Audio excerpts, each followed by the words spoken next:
Do doctors prescribe cigarettes as medicine? Seriously, it happened. Smoking was once seen as a legitimate treatment for anxiety and even asthma. How did something now known to be so deadly become a trusted cure? Let's dive into the wild story of how medicine got this so wrong.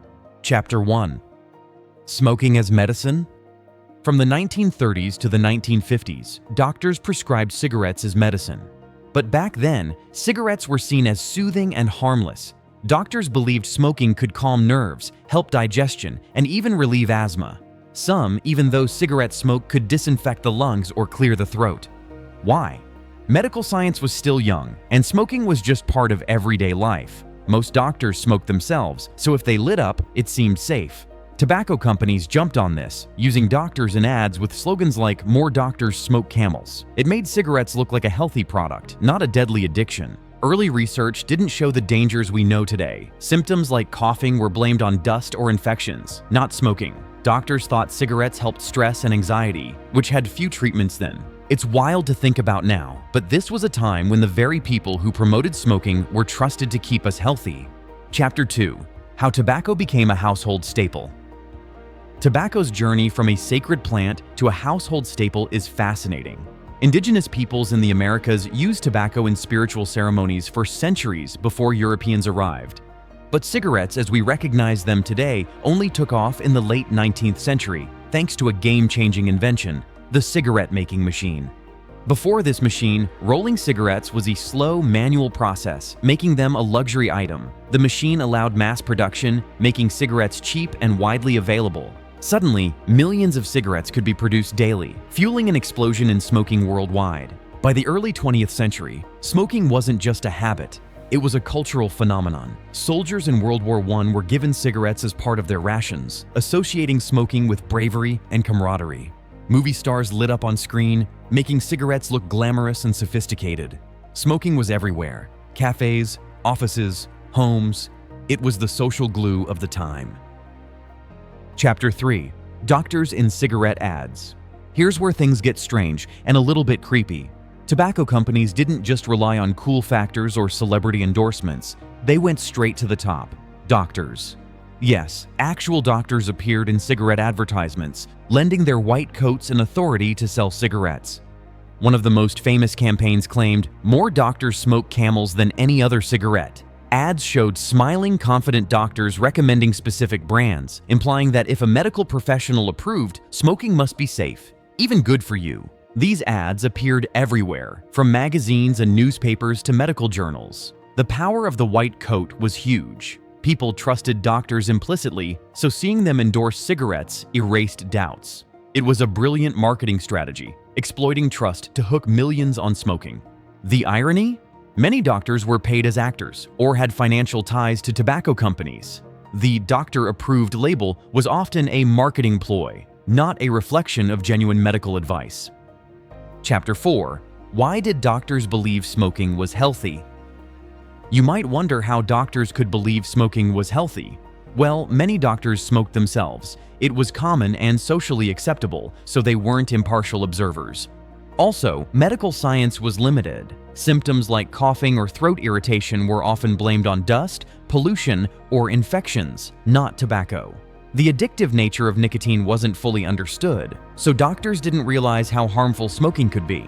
Smoking was also seen to calm nerves and reduce stress, which seemed beneficial in a world with fewer treatment options for anxiety or depression. Some doctors genuinely thought cigarettes had medicinal properties, especially since patients reported feeling relaxed after smoking. Chapter 5. The marketing machine. The cigarette industry was a master of marketing deception. They used medical-sounding language, fake testimonials, and comic strips to convince people that smoking was safe and healthy. Some ads claimed cigarettes had medicinal qualities or helped digestion. Others featured doctors lighting up, implying endorsement. These ads weren't just about selling cigarettes, they were about shaping public perception and creating lifelong customers. The industry spent millions on these campaigns, carefully crafting messages that masked the dangers of smoking. They targeted women, children, and minorities with tailored ads. For example, light or mild cigarettes were marketed as healthier alternatives, even though they were just as harmful. This marketing machine created a fog of misinformation that kept smoking popular for decades, even with growing evidence of harm. Chapter 6: Early Warnings Ignored. By the 1930s, some scientists were already spotting a huge red flag. Smokers were getting lung cancer way more than non-smokers. But here's the catch: these warnings were mostly ignored. Why? Because cigarettes were everywhere, and people just didn't want to believe something so popular could be deadly.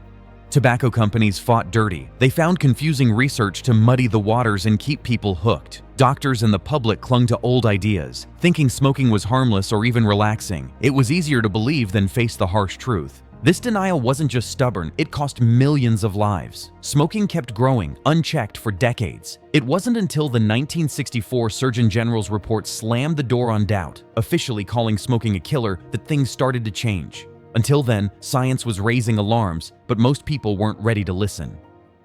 Chapter 7: The 1964 Surgeon General's Report. The real turning point came in 1964 when the U.S. Surgeon General released a landmark report declaring smoking a cause of lung cancer and other deadly diseases. This report was based on overwhelming scientific evidence and marked the beginning of serious public health campaigns against smoking. Suddenly, cigarettes were no longer just a habit, they were a public health crisis. The report changed everything. Doctors stopped recommending cigarettes, cigarette ads were banned from television, and smoking rates began to decline. It was a wake-up call the world desperately needed. This moment also reshaped how medical research and public health policy interact, emphasizing evidence-based medicine over marketing hype. Chapter 8: What this strange history teaches us today. Looking back, the story of doctors prescribing cigarettes is a wild lesson in how science, culture, and marketing collide. It shows how even trusted experts can be misled by incomplete information and powerful advertising. It reminds us to question health trends and be skeptical of doctor-approved claims. What current health fads might future generations find just as bizarre? Could some popular supplements, diets, or tech gadgets be tomorrow's medical mistakes? History teaches us to stay curious, critical, and open-minded. Just because something is popular or endorsed by experts doesn't mean it's safe or effective. Want more surprising facts? Hit subscribe and join us for your next mind-blowing discovery. Don't forget to like and share your thoughts in the comments. Thanks for watching.